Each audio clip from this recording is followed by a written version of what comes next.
विकांत तुपकरांना पोलिसांनी ताब्यात घेतलेलं आहे। शेतकऱ्यांच्या प्रश्नावर ते आंदोलन करणार होते तसा त्यांनी इशारा दिला होता। मात्र त्याआधीच आंदोलनाआधीच रविकांत तुपकरांना पोलिसांनी ताब्यात घेतलेलं आहे। तुपकर वर्षा निवासस्थानी आंदोलन करणार होते। तुपकर हे पुन्हा एकदा शेतकरी प्रश्नी आक्रमक झालेले पाहायला मिळत आहेत।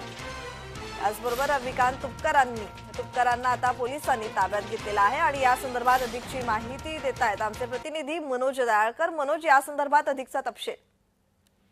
नक्कीच प्रज्ञा, आपण बघितलं तर रविकांत तुपकर हे आज एकनाथ शिंदे यांच्या वर्षा निवासस्थानी आंदोलन करणार होते। शेतकऱ्यांच्या विषयावरती ते आंदोलन करणार होते। आपण बघितलं मोठ्या प्रमाणात शेतकरी हे आत्महत्या करत आहेत। तसंच आपण बघितलं कापूस आणि सोयाबीन याला भाव मिळत नाही आहे। या सर्व गोष्टींवरती आज रविकांत तुपकर हे वर्षा निवासस्थानी मुख्यमंत्री यांच्या आंदोलन करणार होते। तसंच आपण बघितलं ज्या प्रकारे शेतकरी आत्महत्या करतोय त्याचं प्रत्यक्ष हे त्या ठिकाणी वर्षा निवासस्थानी जाऊन दाखवणार होते आणि या प्रकारामध्ये मोठ्या प्रमाणामध्ये पोलीस बंदोबस्त वर्षा निवासस्थानी तैनात करण्यात आलेला होता। त्याचप्रमाणे आपण म्हणतो तर या रविकांत तुपकर हे त्याची स्टॅच्यू विंचर हॉटेल या ठिकाणी म्हणजे त्यांनी राहत होते आता आणि त्या ठिकाणी पोलीस हे या ठिकाणी आले आणि पोलिसांनी रविकांत तुपकर यांच्याशी बातचीत केली आणि त्यानंतर रविकांत तुपकर यांना पोलिसांनी ताब्यात घेतलेला आहे आणि आता त्यांना